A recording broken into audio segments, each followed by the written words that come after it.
ഞാൻ അണ്ണാന്റെ കഥ കേൾക്കാൻ വന്നതല്ല. എന്റെ സത്യശീല, പ്രകൃതിയിൽ നിന്ന് പഠിക്കേണ്ടത് പഠിക്കൂ. നിങ്ങൾ എന്തിനാ ഈ കഷ്ടപ്പെട്ടു പോയ മാങ്ങ അന്വേഷിച്ച് നടക്കുന്നത്? എനിക്ക് എന്റെ അച്ഛൻ അയച്ചതാണ്. അച്ഛനോട് വേറെ മാങ്ങ അയക്കാൻ പറയൂ. അപ്പൊ ആദ്യം അയച്ചതോ? ആദ്യം അയച്ച മാങ്ങ എന്റെ സത്യശീല. നമ്മളിപ്പോൾ ISRO ഇങ്ങനെ മുകളിലേക്ക് റോക്കറ്റ് വിടുമ്പോൾ അത് കടലിലേക്ക് വീഴും എന്ന് കരുതി ISRO റോക്കറ്റ് വിടുന്ന നിർത്താറുണ്ടോ? അവർ പിന്നെയും ഇങ്ങനെ അയച്ചുകൊണ്ടിരിക്കും. അതുപോലെ അച്ഛനോട് പറയൂ, മാങ്ങ ഇങ്ങനെ പിന്നെയും ഇങ്ങനെ അയച്ചുകൊണ്ടിരിക്കും. എന്റെ അച്ഛൻ ISROയിലല്ല ജോലി, അച്ഛൻ ബോംബെയിലാണ്, രത്നഗിരി, മഹാരാഷ്ട്ര. ആ അപ്പൊ എന്റെ മാങ്ങ എന്റെ സത്യശീല, എന്നെ മനസ്സമാനത്തോടെ മാങ്ങ കഴിക്കാൻ അനുവദിക്കൂ. ഇല്ല. ഇത് കേട്ടാ തോന്നുന്നു നിങ്ങളുടെ പാഴ്സൽ ഞാൻ കുത്തി തുറന്ന് അതിനകത്ത് മാങ്ങ എടുത്ത് ചെത്തിപ്പൊളി തിന്നു. ഇത് വേറെ മാങ്ങയാ സത്യശീല? ഇതേസു അതാണ് ആ മാങ്ങയ്ക്ക്. എന്റെ ദൈവമേ, കിട്ടാത്ത പാഴ്സലിലെ മാങ്ങയുടെ സ്വാദം എങ്ങനെ നിങ്ങൾ അറിയുന്ന സത്യശീല? എനിക്കറിയാം രത്നഗിരിയിലെ അപ്പൂസ് മാങ്ങയുടെ സ്വാദ്. ഓ, ഞങ്ങളും കൂടെ ഒന്ന് അറിയട്ടെ. അല്ല, അത് പാഴ്സൽ കിട്ടുമ്പോൾ അതിനകത്ത് നിന്ന് മാങ്ങ തരണേന്ന് ഞങ്ങൾക്ക് കൂടെ സ്വാദ് അറിയാനായിട്ട്. എനിക്ക് ഈ മാങ്ങ കാണുമ്പോൾ അച്ഛൻ അയച്ച മാങ്ങ ഓർമ്മ വരുന്നു. എപ്പോഴും മാങ്ങ മാങ്ങ മാങ്ങ ഓർത്തിരിക്കുന്നോണ്ടാ. എൻ്റെ മാഷ ട്രെയിൻ കയറി വരുന്ന മാങ്ങയല്ലേ, കുറച്ച് ലേറ്റ് ആയിട്ടുണ്ടാവും. ഏത് ട്രെയിനാണാവോ 1 മാസം ലേറ്റ് ആയിട്ട് വരുന്നത്? 1 മാസമോ? പക്ഷെ നല്ല ഫ്രഷ് ആണല്ലോ. അല്ല, നിങ്ങളുടെ മുഖം ദേഷ്യപ്പെട്ടാലും നല്ല ഫ്രഷ് ആയിട്ടിരിക്കുന്നുണ്ടല്ലോ എന്ന്. ഓ, എനിക്ക് എൻ്റെ മാങ്ങ. ഹലോ, ആ ഒരു മിനിറ്റ് സതീശില, ഇത് അവിടെ ഇരിക്കുന്ന വത്സലയില്ലേ, വത്സല മാഡം, ആ വത്സല മാഡത്തേക്ക് വിളിക്കൂ. വിളിക്കടോ മാങ്ങ വരുന്നേ. വത്സല മാഡത്തിന് ഒരു ഫോൺ. ആരാ? എന്റെ പേര് സത്യശീലൻ, ഞാനിവിടെ പാർസൽ വാങ്ങിക്കാൻ വന്നതാണ്. നിങ്ങളുടെ തലക്കുറി അല്ല ചോദിച്ചേ, ആരാ ഫോണിലെന്ന്. അതൊന്നും ചോദിച്ചില്ല. ഇതെന്ത് മാനേഴ്സ് ഇല്ലാത്ത മനുഷ്യനെ ചോദിക്കണ്ടേ ഫോണിൽ ആരാന്ന്? എവിടെയാ ഫോൺ? അവിടെ ആ പാർസലിന്റെ അവിടെ ഉള്ള തടിയല്ല അടുത്ത. അയ്യോ, ചാനലുകാരായിരിക്കും. ഞാൻ സെമി ഫൈനൽ വരെ എത്തിണ്ടേ. ഇനി ഇതുകൂടി കഴിഞ്ഞാ പിന്നെ ഫോണിലല്ല, നേരിട്ട് സ്റ്റുഡിയോയിൽ പോയിട്ട് റെക്കോർഡ് ചെയ്യണം. അത് കഴിഞ്ഞാൽ പിന്നെ ചാനലിൽ നേരിട്ട് കാണിക്കും. എന്ത് കാണിക്കും? എന്നെ കാണിക്കും, റിയാലിറ്റി ഷോ.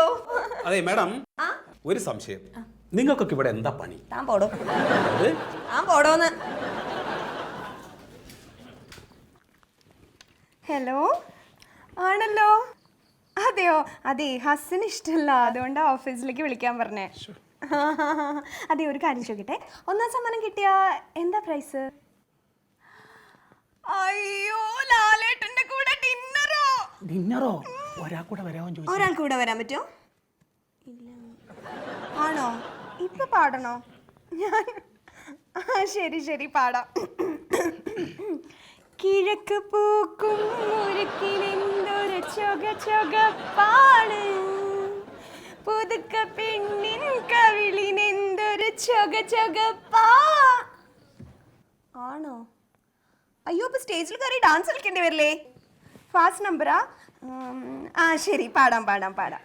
परदेसी परदेसी जाना नहीं, परदेसी परदेसी जाना नहीं, मुझे छोड़ के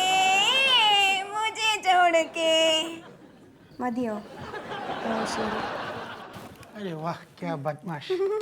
നോക്കൂ, ഞങ്ങളുടെ പ്രശ്നമാണെങ്കിൽ മാങ്ങ മാത്രമായിട്ട് അങ്ങനെ പോകും. റെസീറ്റ് കിട്ടിയല്ലോ, അതുകൊണ്ട് അതാ പറഞ്ഞത്. വേറെ എന്തോ ചില പ്രോബ്ലം ഉണ്ട്.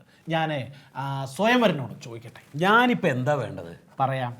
ഡയാന, നീ അപ്പുറത്തെ കൗണ്ടറിൽ ചെന്ന് രജിസ്റ്റേർഡ് പാഴ്സൽ ഒന്ന് ട്രാക്ക് ചെയ്യേണ്ട വിധം പറഞ്ഞു കൊടുക്കൂ. ട്രാക്ക് ചെയ്യണോ? എന്താ അത്? അതാണ് അതിൻ്റെ ഒരു രീതി. നിങ്ങൾ ഇവിടെ ചെല്ലൂ. ഈ പോസ്റ്റൽ ഡിപ്പാർട്ട്മെന്റിലെ എന്ത് സാധനം ആകട്ടെ, മണി ഓർഡറോ പാഴ്സലോ എന്തും രജിസ്റ്റേർഡ് ആയിട്ട് അയച്ചു. മണി ഓർഡർ അല്ല, മാങ്ങ. അച്ഛൻ അയച്ചത് അപ്പൂസ് രത്നഗിരിന്ന്. അച്ഛൻ അയച്ചതോ അപ്പൂസ് അയച്ചതോ? ഓ, അച്ഛൻ അയച്ചത് അപ്പൂസ് മാങ്ങയുടെ പേരല്ലേ? എന്തെങ്കിലും ആവട്ടെ, നിങ്ങൾ അയച്ച സാധനത്തിന്റെ കറണ്ട് സ്റ്റാറ്റസ് അറിയാൻ, എങ്ങനെ?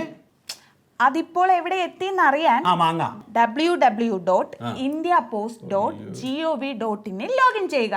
എന്നിട്ട് നിങ്ങളുടെ രജിസ്റ്റർ നമ്പർ അടിച്ചു കൊടുത്താൽ മതി. കാര്യം അറിയാം. കുട്ടി, എനിക്കൊന്നും മനസ്സിലായില്ല, മലയാളത്തിൽ പറയൂ. സാറിന് മാവുന്ന ഒരു കാര്യം ഞാൻ പറയട്ടെ. അങ്ങനെ പറയൂ. നോക്കൂട്ടോ, ഒരു 10,000 രൂപയുടെ RD ഞാൻ ചേർക്കട്ടെ. നിങ്ങൾ ആദ്യം എന്റെ മാങ്ങ വെക്കൂ. നിങ്ങൾ ഈ പറഞ്ഞ ആരുടെയും മാങ്ങയും തമ്മിൽ എന്താണ് ബന്ധം? എനിക്ക് എന്റെ മാങ്ങ വേണം. എവിടെ എന്റെ മാങ്ങ? എന്റെ മാങ്ങതാ. എവിടെയാണോ അയാളുടെ മാങ്ങ? എന്റെ പൊന്നു സാറേ, അയാളുടെ അച്ഛൻ മാങ്ങയൊന്നും അയച്ചു കൊടുത്തിട്ടില്ലാന്ന്. അതങ്ങനെ തനിക്കറിയാം? അയാളെ കണ്ടറിയത്തില്ലേ? പിന്നെ പേരിനോട്ടൊരു വശപശക്ക്. ഈ സത്യശീലൻ എന്നുള്ള പേര് കേട്ടാലേ അറിയാം അവർ നുണയശീലന്മാരാണെന്ന്. ആരാണ് നുണയശീലൻ എന്നൊക്കെ എനിക്കറിയാം. ഞാൻ 2-3 ദിവസമായിട്ട് ശ്രദ്ധിക്കുന്നു. ഏത് നേരം നോക്കിയാലും തനിക്ക് മാങ്ങ തീറ്റിയാണല്ലോ. മാങ്ങ തിന്ന് തിന്ന് തിന്ന് തന്റെ മുഖം ഇപ്പോ അമ്മിണി മാങ്ങ പോലെയായി. എവിടെയാടോ അയാളുടെ മാങ്ങ? എൻ്റെ പൊന്നു സാറേ, ആ മാങ്ങ കൺട്രോൾ കിട്ടിയില്ല സാറേ. നല്ല രുചിയായിരുന്നു. ദേ സാറിന് മണത്ത് നോക്കി. എന്റെ മോന് മാങ്ങാന്ന് വെച്ച വീക്ക്നെസ്സാ. അതല്ലേ എടോ എന്തെങ്കിലും ഒന്ന് ചെയ്യ്. ആ മാങ്ങാണ്ടി എല്ലാം കൂടി പെറുക്കി കെട്ടി ഒന്ന് കൊടുക്ക്. ആ സാറേ, നമുക്കൊരു കാര്യം ചെയ്യാം. പുള്ളിയെ ജനറൽ പോസ്റ്റ് ഓഫീസിലേക്ക് വിടാം. തിരുവനന്തപുരത്തൊക്കെ ഒന്ന് പോയി കറങ്ങി വരട്ടെ. അപ്പോഴത്തേക്ക് നമുക്ക് എന്തെങ്കിലും തട്ടിക്കൂട്ടാലോ. അപ്പൊ അതുപോലെ ചെയ്യാം കേട്ടോ. എന്റെ മോന് മാങ്ങ ഭയങ്കര ഇഷ്ടാ. മോനോട് ഞാൻ അന്വേഷിച്ചു എന്ന് പറയണം. മാങ്ങ കുഞ്ഞൻ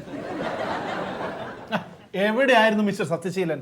എവിടെയൊക്കെ അന്വേഷിച്ചു. ഇടയ്ക്കൊക്കെ ഒന്ന് വന്ന് തിരക്കണ്ടേ? ഞാൻ ജനറൽ പോസ്റ്റ് ഓഫീസിൽ പോയതാണല്ലോ നിങ്ങൾ പറഞ്ഞിട്ട്. സാധാരണ പോസ്റ്റ് ഓഫീസ് അടയ്ക്കാറ് 5 മണിക്കാണ്. ഈയിടെയായിട്ട് നിങ്ങളെയും കാത്ത് 5:30 മണിക്കാണ് അടയ്ക്കാറ്.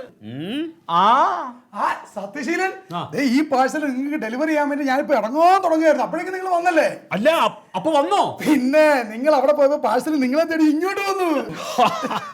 എന്താ മിസ്റ്റർ സത്യശീലൻ, പാഴ്സൽ നിങ്ങൾ തമ്മിൽ ഒളിച്ചു കളിക്കുകയാണോ?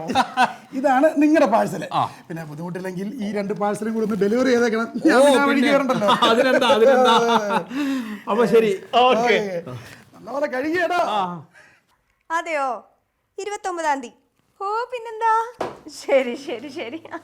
അടിച്ച് പൊളിക്കുന്നതല്ല. ഓ ശരി ശരി ശരി. ഓക്കെ. എന്താ ഇത്? പാഴ്സല്. ആ നിങ്ങള് മാങ്ങ കിട്ടിയോ? മാങ്ങ തൊലി തേങ്ങയുടെ മൂട്. ഇതെല്ലാം കൂടി ഒരു പാഴ്സലിലാ വന്നേ. എവിടെ? അയാളെവിടെ? ആ സാർ, എന്താ ഈ എന്റെ ആർഡിയുടെ കാണി? ആരടി? നീ ആരടി? മാറടി. എവിടെ? എന്റെ മാങ്ങ എവിടെ? ദാ കണ്ടോ, വെറും മാങ്ങാണ്ടി മാത്രം. മാങ്ങയൊക്കെ പഴുത്ത് കളഞ്ഞു നാറിപ്പോയല്ലേ? കൊല്ലും ഞാൻ ഇതിന് പരാതി കൊടുത്ത് എല്ലാത്തിനെയും കോടതി കയറ്റും. മാങ്ങയെ പറ്റി അന്വേഷിക്കാൻ കോടതി ഒരു കമ്മീഷൻ വയ്ക്കും. ഞങ്ങളൊക്കെ റിട്ടയർഡ് ആകുമ്പോഴേക്ക് റിപ്പോർട്ട് വന്ന് ഒരു മാങ്ങയുടെ പേര് വെറുതെ സമയം കളയണോ അല്ലേ? മിസ്റ്റർ സത്യശീലൻ, ആ റെസീറ്റ് എവിടെ? റെസീറ്റ് ദാ റെസിപ്റ്റ്. കണ്ടോ, ദിവസം എത്രയായി? ഇക്കണ്ട കാലം ഈ ചൂടിൽ മാങ്ങ കെട്ടിപ്പൊതിഞ്ഞു വെച്ചിരുന്ന എങ്ങനെ ഫ്രഷ് ആയിട്ടിരിക്കും? അതെ, മാങ്ങ കൊണ്ട് ഇവര് കരിഞ്ഞു പോയില്ലേ? ശരി, സമ്മതിച്ചു. പക്ഷേ ഈ മാങ്ങയുടെ തൊലി എവിടെ? ഇതെങ്ങനെ പൂണ്ടെടുത്ത പോലെയായി? പൊതിയുമ്പം തൊലി എന്താ ഇടാഞ്ഞത്? അപ്പൂസ് മാങ്ങയുടെ രുചിയിൽ മാങ്ങാണ്ടി മാത്രമേ ബാക്കിയായുള്ളൂ. അതാണ്. നിങ്ങൾ തിന്നു. ഈ പൊതി അഴിച്ചിട്ട് മാങ്ങ ചെത്തി തിന്നു അല്ലേ? ദാ കണ്ടോ, ദാ ഈ റെസിപ്റ്റ് വെച്ച് ഞാനൊരു കളി കളിക്കും. നോക്കിക്കോ. അല്ല സത്യശീല, ആ. അങ്ങനെ ഇപ്പൊ ലേലം ഉറപ്പിച്ച്? എങ്ങനെ? അല്ല, ഞങ്ങൾ എല്ലാരും കൂടി ചേർന്ന് മാങ്ങ തിന്നു. അങ്ങനെ തന്നെ ഉറപ്പിച്ചത്. എന്തേ? മാങ്ങ തിന്നു, അതിന്റെ തെളിവ് റസീദിൽ നിന്നു. തനിക്കുള്ള റെസിപ്റ്റ് തന്നതല്ലേ ഞങ്ങൾക്ക് പേച്ചത്. അടുത്ത പാർസൽ വരട്ടെ, അപ്പൊ കാണിച്ചുതരാം തന്റെ റെസിപ്റ്റും നന്നാകട്ടെ.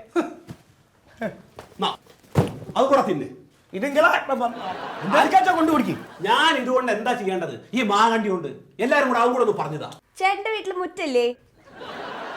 ഉണ്ടെങ്കിൽ ഈ മാങ്ങണ്ടിയൊക്കെ അവിടെ കുഴിച്ചിട്ടാ പോരെ? കുഴിച്ചിട്ടാ മാത്രം പോരാ, കുറച്ച് വെള്ളവും ചാണകം, കൊച്ചു ജൈവവളം 10 കൊല്ലം കൊണ്ട് കായ്ക്കില്ലേ? അല്ലേ? ഈ നടക്കണ നേരെ അതങ്ങോട്ട് ചെയ്താ പോരെ? വെറുതെ മനുഷ്യനെ വെറുപ്പിക്കാൻ. അല്ല സത്യശീല, ഏതായാലും ഈ മാങ്ങ അങ്ങയ്ക്ക് വേണ്ടി കുറെ അലഞ്ഞതല്ലേ, ഇതിനെന്താ സംഭവിച്ചതെന്ന് അറിയണ്ടേ? അറിയണം. അതിനൊരു വഴിയുണ്ട്. എന്ത് വഴി? രത്നഗിരി സ്പെഷ്യൽ അപ്പൂസ് മാമ്പഴം 15 കിലോ. രജിസ്റ്റേർഡ് പോസ്റ്റ് അല്ല, സാധാരണ പോസ്റ്റിൽ. അച്ഛനോട് ഒന്നുകൂടെ അയക്കാൻ പറ. നമുക്കറിയാലോ എന്താ സംഭവിച്ചതെന്ന്. മറിമായം.